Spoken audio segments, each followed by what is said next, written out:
السلام علیکم ورحمۃ اللہ وبرکاتہ۔ بسم اللہ الرحمن الرحیم، والصلاة والسلام علی رسولہ الکریم وعلی آلہ وصحبہ اجمعین۔ قرآن کی سب سے عظیم آیت جس کو آیت الکرسی کہتے ہیں، یہ قرآن کی اعظم آیت فی القرآن ہے۔ قرآن کی سب سے لمبی آیت نہیں، سب سے عظیم، سب سے زبردست آیت ہے آیت الکرسی۔ اور اس کو اعظم آیت اس لیے کہا جاتا ہے، اس میں صرف اللہ ہے۔ اللہ کون ہے، اللہ کیسا ہے، اس کے علاوہ اس میں کوئی اور شے ہے ہی نہیں۔ اور اس میں اللہ کا نام کوئی 19 دفعہ ریپیٹ ہوا ہے۔ یہ چھوٹی سی آیت میں 19 دفعہ اللہ کا نام ریپیٹ ہوا ہے۔ تو سب سے لمبی اطول آیا، قرآن کی سب سے لمبی آیت ہے اذا تداینتم بدین الی اجل مسمی فاکتبوہ۔ آپس کے لین دین اور آپس کے جو معاملات ہیں اس کو لگاتا لکھو۔ نہ لکھنے کی وجہ سے کتنے بگاڑ آئے ہوئے۔ لوگ ٹیکس سے بچنے کے لیے لکھتے لکھاتے نہیں، پھر ویسے ان کے مال ڈوب جاتے ہیں۔ اور ہمارے فیصل آباد کی سوتر منڈی میں روز کوئی پارٹی بیٹھی ہوتی ہے کہ لکھت پڑھت کوئی نہیں، صرف پرچیاں چلتی ہیں، تو اس پر پھر کسی کی نیت خراب ہو جاتی ہے تو لے کے بیٹھ جاتا ہے، کہتا میرے پاس ہے کوئی نہیں، بھاگ جاتے ہیں۔ تو وہ اس کو اللہ نے اتنے اہتمام سے بیان کیا کہ اتنی لمبی کوئی آیت نہیں پورے قرآن میں، کہ معاملات جو لین دین، تجارت، قرضہ، آپس کے جو یہ اکانومی کے معاملات ہیں، ان کو اللہ کہتا ہے لکھو، تاکہ اگر کوئی انکاری ہو تو اس کو پیش کرو، بھئی تیرے اپنے ہاتھ کا لکھا ہوا ہے۔ اخوف آیت فی القرآن، قرآن کی سب سے زیادہ ڈرانے والی آیت وہ ہے فَمَن يَعْمَلْ مِثْقَالَ ذَرَّةٍ خَيْرًا يَرَهُ وَمَن يَعْمَلْ مِثْقَالَ ذَرَّةٍ شَرًّا يَرَهُ۔ ایک رائی کے برابر اچھا کرو گے تو صلہ پاؤ گے، ایک رائی کے برابر برائی کرو گے تو صلہ پاؤ گے۔ یہ قرآن کی سب سے خوفناک ڈرانے والی آیت۔ اور اس کے بالمقابل ارجا آیت فی القرآن، قرآن کی سب سے زیادہ امید دلانے والی آیت، یا عبادی الذین اسرفوا علی انفسہم لا تقنطوا من رحمت اللہ ان اللہ یغفر الذنوب جميعا۔ کہ اے میرے نافرمان بندو جنہوں نے اپنے نفسوں پہ ظلم کیا، اللہ کی رحمت سے مایوس نہ ہو، تم توبہ کرو میں ساری معاف کر دوں گا۔ توبہ شرط ہے کہ ساری معاف کر دوں گا۔ اور اللہ اپنی رحمت کو ایک حدیث میں اللہ کے نبی نے بتایا، اللہ یوں بیان فرماتے ہیں ابن آدم لو بلغت ذنوبک عنان السماء ثم استغفرتنی غفرت لک ولا ابالی۔ میرے بندے اگر تو اتنے گناہ کر کے زمین سے اٹھا کے آسمان کی چھت کو لگا دے، پھر صرف ایک دفعہ کہہ دے یا اللہ میری توبہ، تو میں ساری معاف کر دوں گا، ولا ابالی، اور مجھے کوئی پرواہ نہیں ہوگی۔ اور یہ قرآن کی سب سے امید والی آیت ہے، اور قرآن کی سب سے زیادہ عدل والی آیت، اور قرآن کی سب سے زیادہ اعتدال والی آیت۔ ان اللہ یأمر بالعدل والاحسان وایتاء ذی القربى وینہی عن الفحشاء والمنکر والبغی یعظکم لعلکم تذکرون۔ اللہ تمہیں حکم کرتا ہے عدل کرو، رشتہ داروں کو خاص طور پہ ترجیح دو، اور ان کے ساتھ اچھا سلوک کرو، ان کو دو، اللہ نے تمہیں دیا تو ان کو دو، اور احسان کرو۔ اور اللہ تعالیٰ تمہیں روکتا ہے کہ برائی سے بچو، بے حیائی سے بچو، گناہوں سے بچو، اور بغاوت سے بچو، ان سے اللہ روکتا ہے۔ پھر دوزخ والوں کے لیے سب سے زیادہ سخت آیت ہے فذوقوا فلن نزیدکم الا عذابا، کہ یہ عذاب چکھو، یہ ہمیشہ بڑھتا رہے گا، کبھی کم نہیں ہوگا۔ اور جنت والوں کے لیے سب سے اعلیٰ درجے کی آیت ہے لہم ما یشاؤون فیہا ولدینا مزید، کہ تمہیں جنت میں سب کچھ دیں گے، سب کچھ جو تم چاہو گے تمہیں ملے گا، اور جب تمہاری چاہتیں ختم ہو جائیں گی تو اللہ اپنی چاہت کا تمہیں عطا کرے گا، ولدینا مزید۔ تو آیت الکرسی سب سے عظیم آیت ہے قرآن کی، اس میں 9 جملے ہیں۔ اللہ لا الہ الا هو الحی القیوم لا تأخذه سنة ولا نوم له ما في السماوات وما في الأرض من ذا الذی یشفع عنده الا باذنہ یعلم ما بین ایدیہم وما خلفہم ولا یحیطون بشیء من علمہ الا بما شاء وسع کرسیہ السماوات والارض ولا یعودہ حفظہما وهو العلی العظیم. 9 جملے ہیں. یعلم ما بین ایدیہم وما خلفہم، یہ درمیان کا جملہ ہے کہ وہ سب کچھ جانتا ہے، آگے بھی پیچھے بھی. کائنات کے کوئی چیز اس سے چھپی ہوئی نہیں. 4 جملے اس سے پہلے ہیں، 4 اس کے بعد ہیں. ان کو اللہ نے جس خوبصورتی سے آپس میں جوڑا ہے وہ میں بعد میں بتاتا ہوں. پہلے صرف اس کا ترجمہ کہ اللہ لا الہ الا ہو، اللہ ایک ذات ہے جس جیسا کوئی نہیں، جس جیسا کوئی نہیں.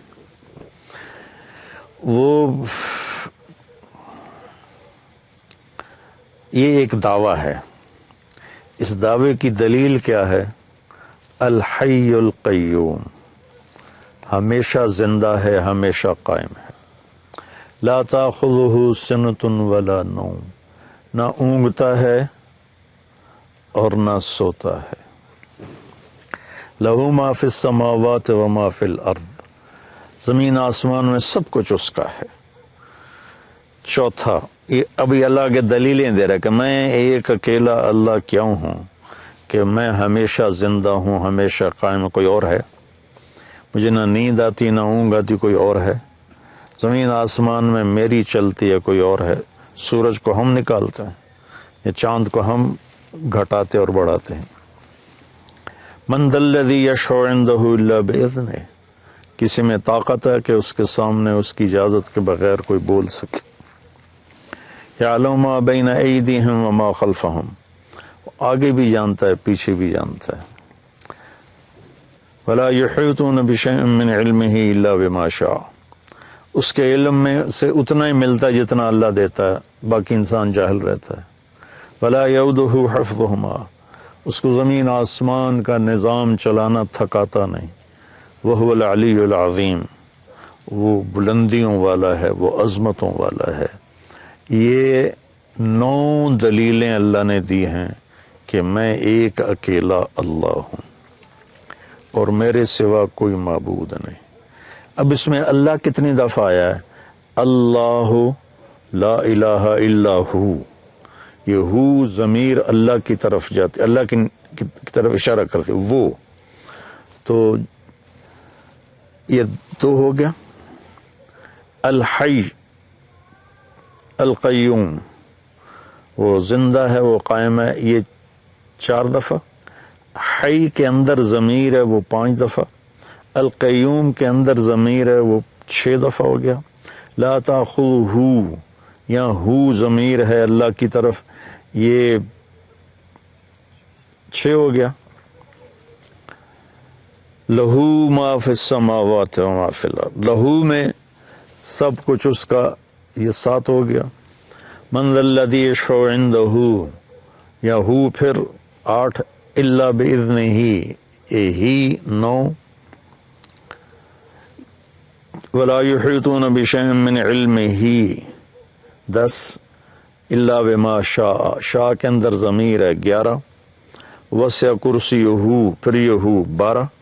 السماوات والارض ولا یعودہ، یہ پھر ضمیر ہے 13. حفظہما، حفظ کے اندر ضمیر ہے یہ 13. وہو العلی، وہو یہ ہو گیا 14. اور العلیش 15. العظیم 16. اور ان کے اندر ایک بیچ میں سے چھوٹ گیا، حفظ کے اندر ضمیر ہے، حفظ کے اندر ضمیر ہے. 17 دفعہ اللہ کا نام اس میں گھومتا ہے، 17 دفعہ. پھر اس آیت میں جو رات کو روزانہ آیت الکرسی پڑھ کے سو جائے اور ہر نماز کے بعد آیت الکرسی پڑھے تو اس کے اور جنت میں صرف موت کا ہوتا ہے فاصلہ، کہ ادھر وہ مرتا ہے، ادھر اس کے لیے جنت واجب ہو جاتی. اور رات کو جب آیت الکرسی پڑھ کے سوتے ہیں تو شیطان قریب نہیں آتا. تو اب اللہ لا الہ الا ہو الحی القیوم اس کا، اور وہو العلی العظیم یہ آخری جملہ ہے. ان دونوں کا آپس میں جوڑ ہے. وہ حی قیوم بھی ہے، علی عظیم بھی ہے، بلند و بالا تر، عظمت والا، کیونکہ وہ حی قیوم ہے. وہ حی قیوم ہے کیونکہ وہ بلند و بالا تر اور عظمت والا ہے. یہ پہلا جملہ اور آخری جملہ آپس میں جڑتے ہیں. لا تاخذہ سنۃ ولا نوم، نہ اس سے نیند آتی ہے نہ اسے اونگ آتی ہے. یہ جملہ اور ولا یؤودہ حفظہما، اسے زمین آسمان کی حفاظت کرنا تھکاتا نہیں. یعود ہوتا ہے واد. ایک آدمی زیادہ بوجھ اٹھا لے نا زیادہ، تو اس کے منہ سے آواز نکلتی، وہ کر کے چلتا ہے. آپ لوگ تو بوجھ اٹھاتے رہتے ہو ٹریننگ میں، تو جب وہ بوجھ اٹھاتے ہیں تو ہائے ہائے نکلتی ہے. اس کو عربی میں واد کہتے ہیں. تو اللہ تعالیٰ فرماتا ہے کہ تیرے رب کی تو وہ آواز بھی نہیں نکلتی کہ تھک گیا ہوں، ہائے ہائے تھک گیا ہوں. تو یہ جملہ ولا یعودہ حفظہما لا تاخذہ سنۃ ولا نوم، یہ آپس میں ان کا بہت خوبصورت جوڑ ہے. ادھر بھی اس کی شہنشاہی، قوت اور طاقت کا بیان ہے کہ نیند ہی نہیں آتی ہوں گے. جنت میں بھی اللہ ایسا کر دے گا اپنے بندوں کو، نیند نہیں آئے گی، اونگ بھی نہیں آئے گی، آنکھ بھی بند نہیں ہوگی. آدمی آنکھ بند کرتا ہے تھک کے، تو اس میں تھکاوٹ ہے ہی نہیں جنت میں. تو لہٰذا اور اللہ تعالیٰ ہر پل میں ایسی چیزیں سامنے، اللہ کے پاس تو کمی نہیں کسی چیز. جتنی جنت بنائی ہے اس سے خربوں گنا اور بنا سکتا ہے. تو زندگی نہ ختم ہوگی اور اللہ کی طرف سے مزے کرانے کی بھی نہ ختم ہوگی. کوئی ختم کوئی نہیں، دونوں طرف. لہو ما فی السماوات و ما فی الارض، زمین آسمان کا مالک اللہ ہے. یہ تیسرا جملہ ہے. اور ادھر ہے وسع کرسیہ السماوات والارض، اس کی کرسی نے زمین آسمان کا گھیرا کیا ہوا ہے. تو یہ دونوں جملے آپس میں جڑتے ہیں. من ذا الذی یشفع عندہ الا باذنہ اور ولا یحیطون بشیء من علمہ الا بما شاء، یہ دونوں جملے آپس میں جڑتے ہیں. کون ہے اس کی بارگاہ میں اس کی اجازت کے بغیر بول سکے؟ کون ہے جو اس کی اجازت کے بغیر علم حاصل کر سکے؟ تو پہلا 9ویں کے ساتھ جڑتا ہے، دوسرا جملہ 8ویں کے ساتھ جڑتا ہے، تیسرا جملہ 7ویں کے ساتھ جڑتا ہے، اور چوتھا جملہ 6 کے ساتھ جڑتا ہے. تو 6 7 8 9 اور 1 2 3 4، ان دونوں میں جوڑ کس نے بٹھایا؟ کیونکہ جب بول رہا ہوں نا، تو بولتے ہوئے تو اس کی تمیز نہیں کی جا سکتی. لکھتے ہوئے ہوتا ہے کہ میں لکھ رہا ہوں تو میں سوچوں اس جملے کو اس سے کیسے جوڑوں. تو لکھنے میں ایسی کئی کتابوں میں تحریریں ہیں، لیکن اللہ کے نبی بول رہے ہیں، اور اس بول میں یہ ایسا جوڑ پیدا ہو رہا ہے کہ پہلا اور 9واں جملہ جوڑ رہے ہیں، دوسرا اور 8واں جوڑ رہے ہیں، تیسرا اور 7واں جوڑ رہے ہیں، چوتھا اور 6 جوڑ رہے ہیں. تو یہ کون کر رہا ہے؟ تو اس کا بیچ والا جملہ جو ہے نا، 4 ادھر 4 ادھر، یہ بیچ میں جو جملہ ہے وہ بتا رہا ہے کہ یہ کس نے کیا ہے.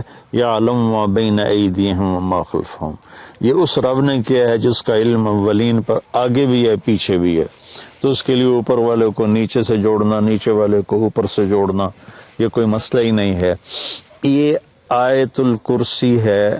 اللہ تعالیٰ کے ایک روایت میں آتا ہے کہ سارے کلاموں کا سردار ہے قرآن.